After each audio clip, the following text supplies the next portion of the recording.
2 joints in my skull cap. That's a top hat.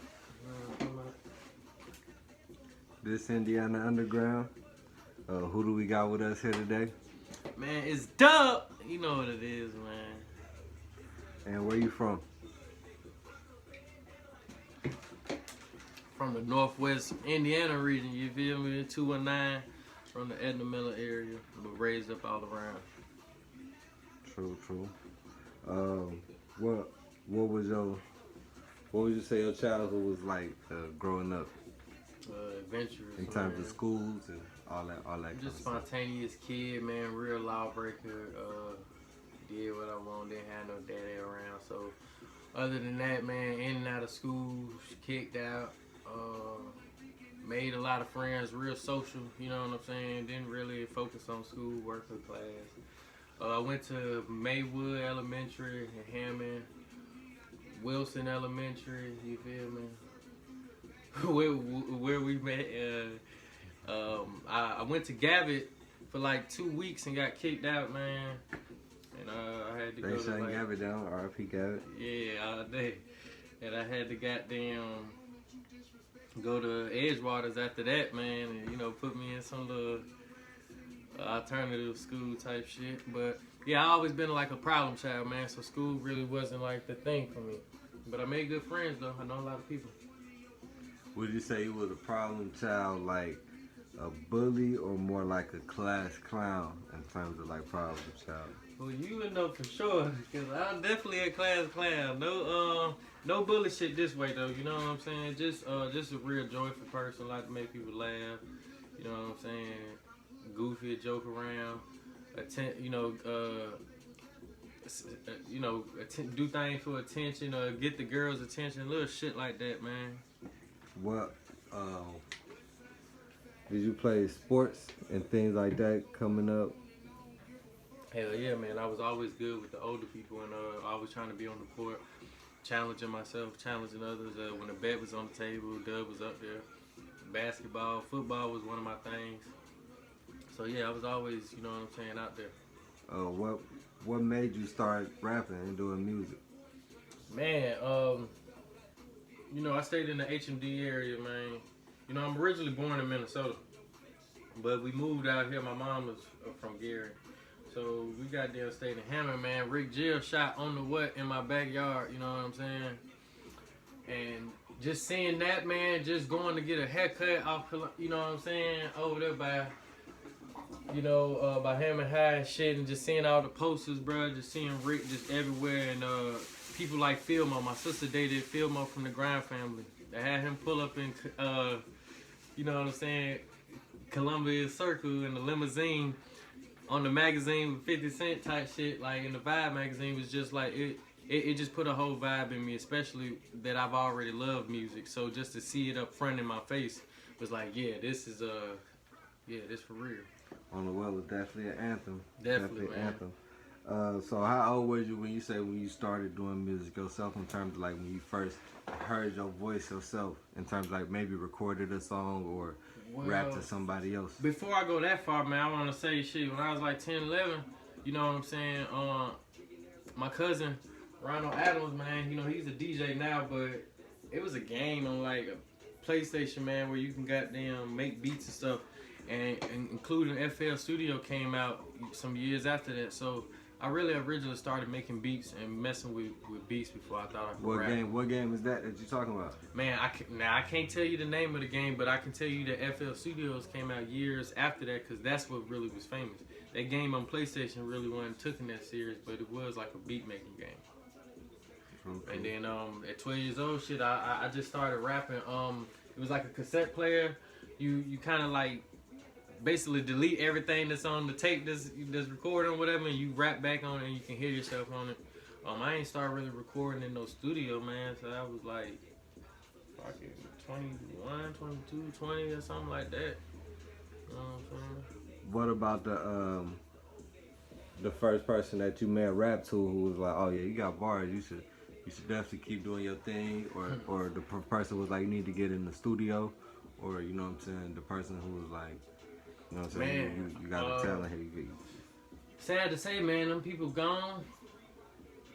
So Chemo, you know what I'm saying, was a big inspiration to, you know what I'm saying, to me keep rapping. My friends Lloyd, Blue, DJ, you feel me? All these guys is guys that I really originally started rapping with, and these was niggas that was like, bro, like we rap, but you really can rap, and just always hearing that and getting that vibe and feeling, man, it's something that you know what I'm saying, never want to lose. So it's always a thing to keep going.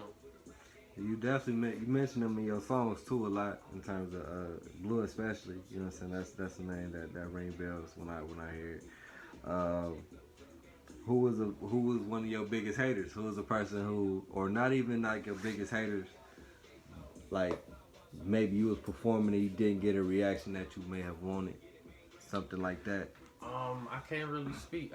No comment, to be honest. I haven't looked up for that, paid attention to it. Yeah, I really You can't don't read comment. the comments when you post stuff? Because the haters definitely on the internet. The internet undefeated. Yeah, but I don't think I have. I don't think I have haters. I think I probably have people that don't like me, but they gonna respect this music, baby. They gonna respect this trap dream shit. They love this shit. They probably hate that they ain't saying this shit, but they can't hate me.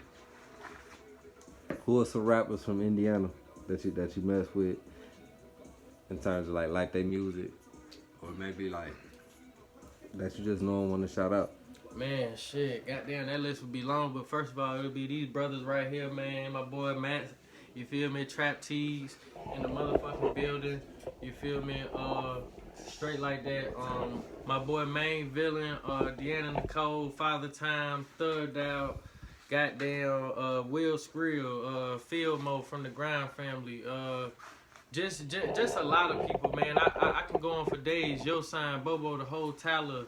The Checker Bag Boys, you feel me? TSC, you know what I'm saying? My money, Mob Clique, man. Mike, AB, the Trap Baby and T, Lil Mel, like, man, I can just go on, man. Shout out to all the females rocking out here in Gary, man. The whole 219, man. Bankroll, everybody, man. I'm really fucking with it. Kush, man, balling.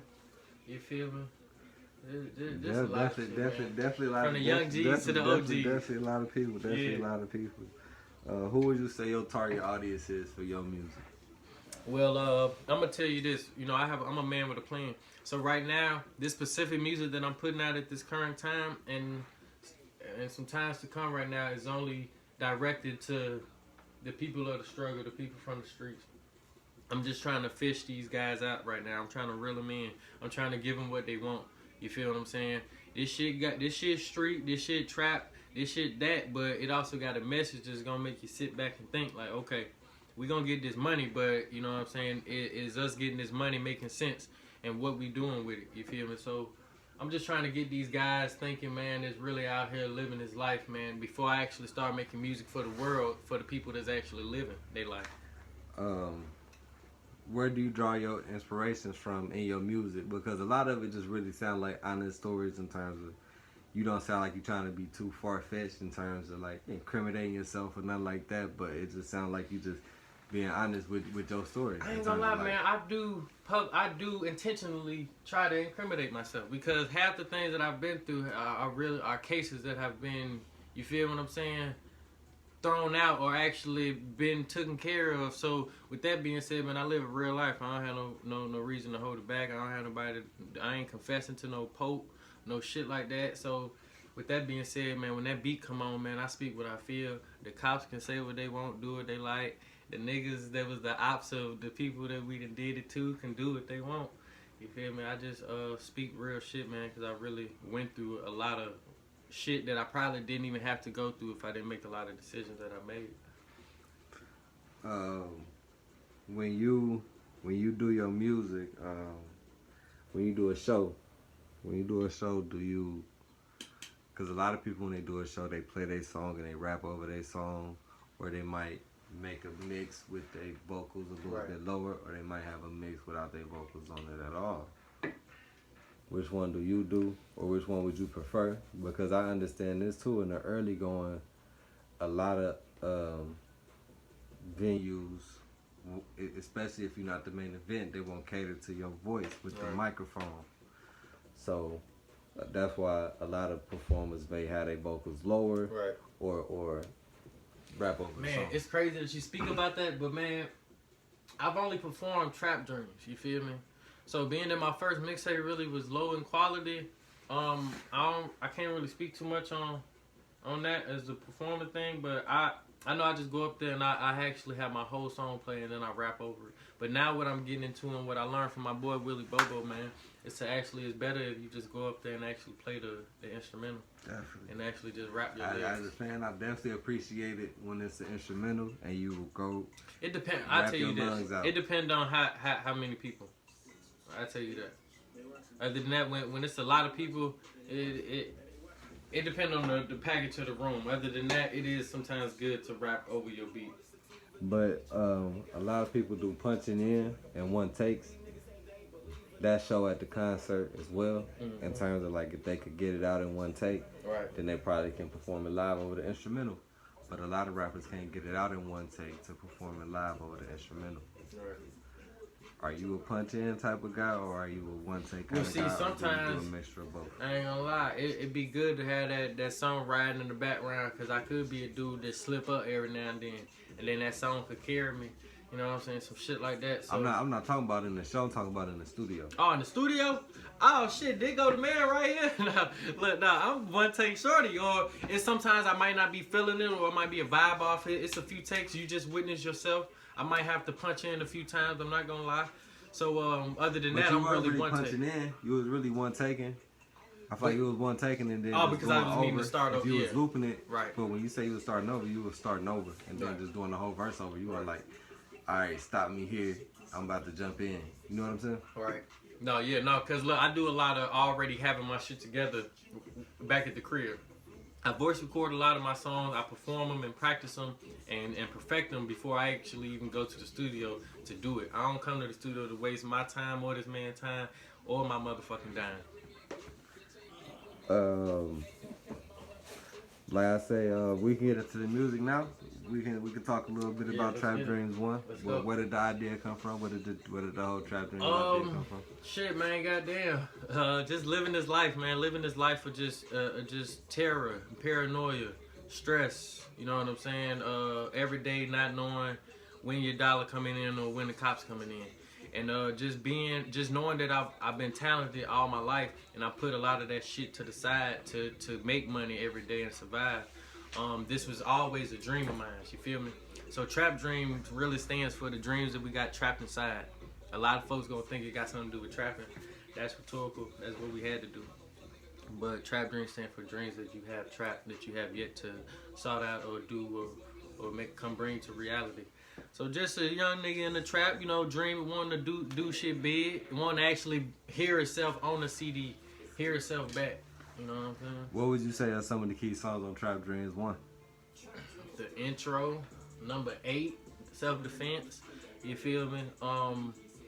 Number 7, the one with my mom. that was that's real special to me. You know what I'm saying? And Forever 13. You know, number 13. So. That was a real important project for me, man. I made that project on the midst of me being homeless. Feds raided us in January. I had to make a decision like shit that month to start doing something that was gonna bring income and change the way shit was going out on the outside. So I took my last little dope money, man, and I made like $180 mixtape, man, and made like $4,000 in the 9-month time span. So it really changed my life, man. I haven't lived that life since. You know, I've been 3 years clean. I'm selling salads now, nigga. I'm at the mall with a pocket full of money off spinach. I knew we seen you doing shit. I'm just I'm living out and shit. living out my dreams, man. I'm doing things that I actually always wanted to do and couldn't do because crackheads was everywhere and at the door and crack was on the stove. Shit was like that. But I've always knew how to cook. I always cared about my community. You know, people always looked at me crazy when I did the Make Gary Great Again thing.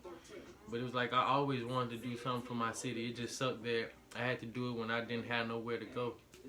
That's when you was doing the little giving back in terms of cleaning up and things like that. You was homeless doing that stuff? Yeah, I started a lot of everything when I was homeless. I began Trap Dreams ENT.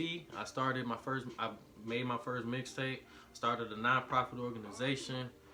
I began getting skills under my belt, painting. Shout out to my boy Kano, you feel me? My boy Dex. I started painting and doing remodeling, reinvention. Just really getting a lot of skills that a man should have under his belt, man, other than bagging up some dope and selling. Tell them what other skills besides just. I mean, painting. You feel what I'm saying? Working on houses, remodeling, reinvention. I learned how to cut down trees. Of course, the typical cut grass and yard work and landscape. Just a lot of things, man. Of course, cleaning and working with houses and shit like that. Dealing with people. Brakes and oils and shit. Now that's something that I do want to get into because I do plan on, you know what I'm saying. I feel like as a man or as a human being, we all should know how to, you know what I'm saying, fix on a car, man, because that's something that's really, you feel me, you know what I'm saying, on demand. True. We gonna get in a few of the Trap Dreams 2 songs. Yeah, let me ask you something. How do you feel about my growth?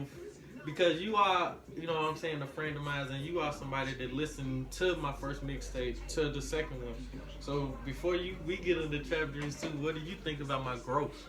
I mean, it's been a long time. It's been like 2 years? Three, yep. So it's been a long time. You know what I'm saying? Of course, I can tell the quality better. You know what I'm saying? Things like that. Yeah. But, that's trap, baby. That's trap. Yeah. I mean, in terms of the flow, I always found your flow interesting. I always like when people they self instead of trying to be somebody else. Right. You know what I'm saying? So I admire the fact that you be yourself on the song, on every song, instead of trying to like ride a wave, but like, you know what I'm saying, do some other shit. Even though you switch up the flow, I still like you still switching up. It's still your flow instead of trying to go and grab a Lil Wayne flow or like something like Lil Baby type flow. It's like you still just grabbing the flow that's yours though, instead of grabbing somebody else's flow. You know what I'm saying? But nah, shit, you was doing that on the first one. I mean, I still feel like you're doing it on the second one. But shit, like the Amigo freestyle, you know what I'm saying? That's just the beat. I guess that's more so the beat, huh? That's what that beat is. Yeah. I feel like that was kind of cool. The Trapping Ball Z. Okay. Explain people about that. So I mean, Trapping Ball Z is really crazy, man. That's very it's really history. I wanted to put this as like some print on the CD, but this man, really changed my life. 2011. You know, I was hustling out of Miller, man, and I stopped by It's crazy that I stopped by Burger King, man, to grab something, and I seen my guy that I haven't seen since high school. The man been making beats and shit like that. He handed me a beat CD, and that changed my life. Long story short, this Dragon Ball Z sample beat was on that same CD. He later on remastered the beat and made it, and I'm just now making a song to this beat, man, on Trap Dreams 2. But the intro to Trap Dreams 2 is the original lyrics that went to the Trapping Ball Z beat that I made back on the first Trap Dreams in 2011 that never got put out. So it's really some history behind that Trapping Ball Z beat, man. You know, like 5-6 years of history on that beat. Well, and the Amigo one, man, that's for my guys, man. Shout out to Taco, Moose, and Ramos, man. I met 3 Mexicans in like a 6-month time span when I was homeless, man. They took care of me more than people that I've known for 16 years. These niggas really, like, we really did. I can't speak on the things that we did, but I can speak on the things that they did for me and the love that they had for me. I can't dare, you know what I'm saying? I kill for them boys, man. So shout out to them boys. You feel me? But yeah, I feel like in your music, you kind of get not necessarily a little political, but kind of like political in the stance of like I'm trying to think how can I explain it in terms of like if shit fucked up or if they killing black people, you ain't got no problem with saying that in your song as well as you know what I'm saying. You know what I'm saying? The other stuff that may be considered to be cool, you'll say some stuff that's, you know what I'm saying, that's eye-opening as well. Yeah. So what made you decide to put like, you know what I'm saying, conscious stuff in your rap instead of just going straight gangster? Because that's what niggas need to hear. I feel like, man, it's so much all this bullshit, trap shit, crack shit, fat ass shit, bag it up shit. I'm like, man, I'm like, who want to keep hearing the same shit, man? I don't want to turn on the radio to hear the same shit from a different artist. So it's like, if we gonna do the same shit, if the beat gonna sound the same like the last, like let's switch it up, man. You know, we gonna give them a message. So if I can hold your attention with a nice flow, a catchy hook or something, I can throw a few lessons in there for a nigga to listen. True. What made you put Never as a bonus song? I actually thought that might have been a song that should have been on there. What made you call that a bonus song? Because the names that's in that song, only the people, when I yell those names, only they people will understand. True. So with that being said, that shouldn't have been a numbered song or a song that should just be normally on the CD. You know what I'm saying? Because it's personal. It's personal to a lot of people that those names are on there. So Rest in peace, please. facts. Rest in peace to all the guys on those songs. So a lot of people that I yelled out, only they people will understand. So that's really for the city of Gary, man.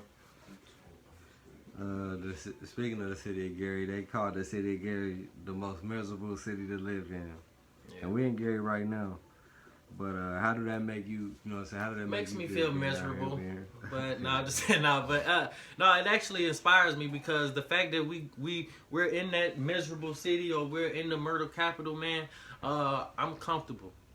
I'm living my life. I know I still hold a lot of shit from my past and from all the 30, 40 plus niggas I done lost to the system and to death and gun violence. But in the same sense, I still have my guys and my friends around me. I'm still doing the things that I love. My mother's still breathing, and this city ain't took me under. You know, I'm still standing on top. So with that being said, it's a lot of things that you can come out of this shit with, man. It just depends on how strong you is. What's some things to do in Gary? What are some things to do? Smoke weed, sell drugs, dog, just fuck around. No, for somebody who just trying to come, like maybe No, like real kick it, shit. go to the game or something like that. Yeah, no, man. It's a lot of things to do, man. It's you know, the Steel City promoters, man. They around here getting it in, man. It's good parties and events. We be having hair shows, barber shows and shit like that. Haircut talent shows and all that, man. My boy Kevin Catino be throwing fashion shows and galas. Maine and them throwing some of the hottest parties around, man. You can go. My boy Aaron Pig be having trapping paint fest and shit like that, man. Where them shits be at? What you talking about, like the Voodoo Lounge and shit? Or like, Shout out you, man. You can go to the Voodoo, have a good time. You can go out to the Loft, man. Joe's, we got goddamn, man. You know, Gary is 53 blocks long, but it's, you know, if you know somebody, you know what's going on. I'll say that. If you don't know nobody, then ain't shit shaking. You might just be walking to Popeyes and going to McDonald's and that'll be that. Go to the liquor store, get you you the can pack. go to the baseball games. It's shit going on at the baseball Now that's games. crazy. They got the little bar right by the baseball stadium. We do have a baseball stadium, And guys. that's a decent stadium. It's a And nice the bar stadium. decent too, ain't it? The bit over the bar decent, the food decent. I've been there like shit 2 like times. that. I only go when they have events. I ain't never really experienced the game. But we got the beach, man. You know, I'm from Miller, Etna. Welcome to the beach side, man. So that is one of the most beautiful things that Gary does hold. You know what I'm saying? Have you been to the beach? Well, Growing up as a child, did you go to the beach and stuff like that? Yeah, man. Shit, that was some things that we did. You know, we used to go up there, roll our blunts up there, meet the ladies up there, kick it. You can swim, you be getting in the water and shit. Yeah, man. Now I can swim, being that I'm more, you know what I'm saying, in shape and athletic and whatnot, man. Swimming is one of the best exercises for the body. So yeah, man, I do my thing. You think they can rebuild Gary? You think they can revitalize Gary? You think They're it's doing it something as to we rebuild? speak. As we're having this interview, it's happening. People are moving out because they can't stand it, and there's new people moving in because they can afford it. What about food spots? What's some food spots? Man, this little bitch, man, this little motherfucker rocking, man. I can go on for days, man, talking about the food spots out here, man. Well, let me see, man. My boy, he got Jerk to go over there, man. He bringing Jerk to the city of Gary. What else we got? K Treats, man. She doing her thing, man. My boy Herb finna be opening up on Lake Street. We got tacos and tequila also on Lake Street. I'm from Miller. We from. Oh yeah, now you know. I would go into speaking on that, but yeah, man. Dub doing this thing as well, man. You can come get you a Get Fresh salad dressed any way you want with style, you bitch. You feel me? Eating healthy is the way to go. It's a lot of little spots. Miller Pizza is one of the greatest Miller spots out here. I was just finna, you know what I'm saying, get around to my boy Big Daddy's. He has 3 locations, man. I'm really proud of that man. You feel what I'm saying? Doing this thing. Yeah, man. So, Yeah, man. Gary got more food spots than goddamn spots to go to and actually enjoy yourself. What's some stuff you working on that got coming in the future? Oh man, Letter to Hip Hop, Letter to Hip Hop 2, Boom Trap, Trap Dreams 3, the EP, Trap Gospel. You know what I'm saying? We working. Me and Trap might have some shit. Ain't no telling. You know what I'm saying? So I'm really working. I'm trying to build this content, man. To be honest, it's dub, man. I ain't really thinking and worried about a hit right now. I ain't worried about making a club banger. I'm really just trying to build content, build up my fan base, and get people to understand the lyrical assassin behind this motherfucking glasses right here. That like, you know, yeah, I'm really that. I'm going for top 5, man. Top 5, man. I ain't going for I ain't no number 1 contender. I ain't no spot runner. I ain't no competitor. I don't need that. But that top 5 nigga gonna respect me. That's a fact.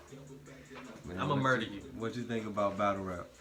I love it. I love it. We were just listening to some battle rapping on our way here, man. You know, I respect the culture. I have friends. Shout out to Mr. Mills. You know what I'm saying? I got friends in the culture. I respect it, man. Would you ever get in there ring? Nope. But if a nigga wanna pick a instrumental, we can battle verse for verse, like, and let the crowd pick. I murder you 16 bars. No cap. Any artist could follow me on Trap Dreams ENT underscore Trap Dreams underscore ENT 1013. Snapchat Dub 1013. You know, all that, man. Send me the beat. Dante Wilson 58 at yahoo.com. I will whack you. And your fans will be my fans. Well, yeah, go ahead and tell them where they can find you at again. Hey, shit, man. Look, Instagram, man. Trap Dreams underscore ENT 1013. Snapchat Dub 1013. Reverb Dub 1013. SoundCloud Dub 1013. Pornhub Dub 1013. Facebook Dante Wilson. Goddamn YouTube Dub Trap Dreams ENT. Yeah, man. Oh yeah, one more thing else. Where you want to take this music shit? Where you plan on taking it to? In terms of like, Texas, don't say the top. LA. Everybody say the top. Everybody always say to the top. Get to the top. Nah, but like, Nah, look, like nah, for real, I want to get it. Putting people on wise. Yeah, I really want to get. I really want to get it around the different states. I really want to shine the light on this city. The talent that's coming out of Gary needs to be recognized, needs to be respected, needs to be shown. You feel me? They got Detroit, they got Chicago. I heard a nigga rapping about it, Wisconsin. They need to come look at what the fuck going on in the G. So with that being said, man, something gonna shine out here. I really just want the story. Want people to know about Gary. You want the label? It's already clothing line. Okay, I it's see you got already the a hoodie clothing line, baby. We've been doing this since the first one. I mean, you should have brought a shirt. You should have brought your shirt. You know what I'm saying? He got a Trap Dream shirt. We got Trap Dream 2 shirts in the work. Boom Trap shirts coming soon. We got hats, all that. What's Boom Trap? Now, Boom Trap, man, is a joint collaboration with my partner Matt, man. It's a style of boom bap, which is his style, and trap, of course, which is mine. And hey, I'm just really happy to be rapping with this dude. This dude is actually a fucking genius. And every time I'm on the beat with him, he actually makes me go way harder. So what you hearing right now is us really challenging each other, man. He stayed the night in my crib last night. Got off work at like 12 and we stayed up to like 4, rapping every song, going over it, and shit. Woke up at like 8, man, to get it in, man. This our life. That's what we ain't got no. Well, he just had a kid, but before this we didn't have no kids, and this is our life. Now he got a kid, so now he got like 2 lives. But this my child. You know, every beat on that motherfucker is my child. So this is what I love. Yeah, definitely, man. This Indiana Underground, man. We signing off, man. It's dub.